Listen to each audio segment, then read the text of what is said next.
Smoking is bad for you and everyone around you. So if vaping is less bad for you, is it also less bad for everyone around you?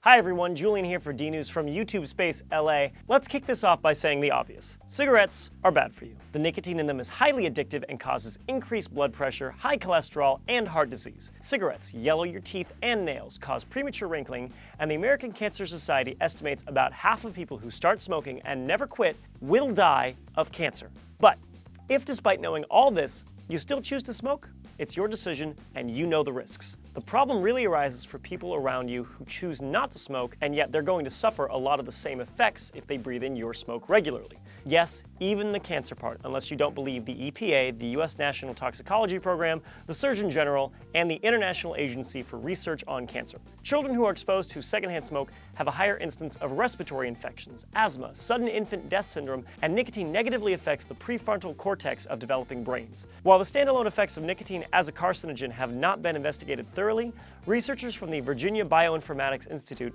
have found exposure to it causes DNA mutations which can increase cancer risk over time. On top of that, many people don't like the smell of cigarette smoke, cigarette butts are the most common piece of litter, and dealing with people who have gone too long without their nicotine fix is just terrible. Enter the e-cigarette. The idea is you do away with tobacco and instead have extracted nicotine in water. A heating element vaporizes the water that carries the nicotine into your lungs, and you exhale water vapor that's harmless to the people around you. At least that's what the advertisements say. But what does the science say? Short answer, it's less bad, but still not great. Yes, it's true, without the tobacco and tar, the vapor you exhale has 1/10 the carcinogens as normal cigarette smoke, so secondhand vapor indoors from one e-cigarette is considered no significant risk, while a regular cigarette is. Still, the vapor can have a negative effect on your immune system. Mice exposed to e-cigarette vapor were more susceptible to bacterial and viral infections because of free radicals in the smoke that damage cell DNA. There's a new problem e-cigs have too. Because you're heating a metal tube, the vapor can carry heavy metals. Some of them, like lead or zinc, are in lower levels than you find in normal tobacco smoke. But one heavy metal in the vapor that's not found in cigarettes is chromium. Chromium comes in a couple different forms based on how easily it bonds with other elements: trivalent chromium or hexavalent chromium. Trivalent chromium isn't absorbed well by the body, so it's pretty harmless.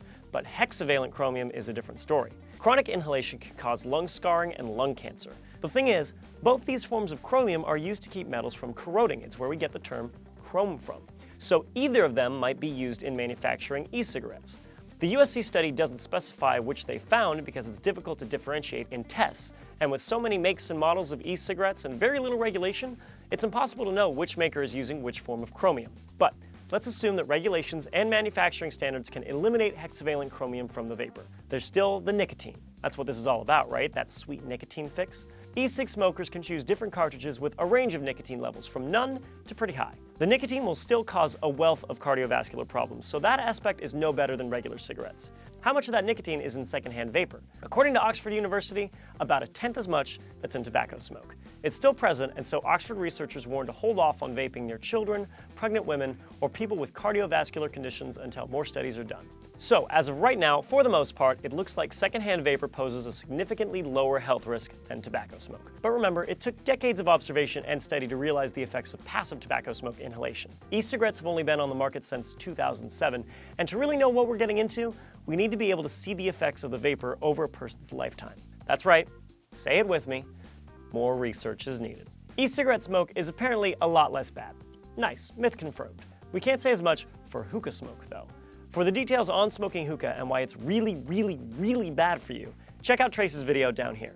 So, knowing what you now know, would you be comfortable with someone vaping in the room with you? Or if you use e-cigs yourself, would you respect someone asking you to vape outside? Let us know in the comments. Oh, and sidebar, if you're under 18, don't smoke. Even if you can buy e-cigs legally, that nicotine hooks you easier and is still bad for your developing brain.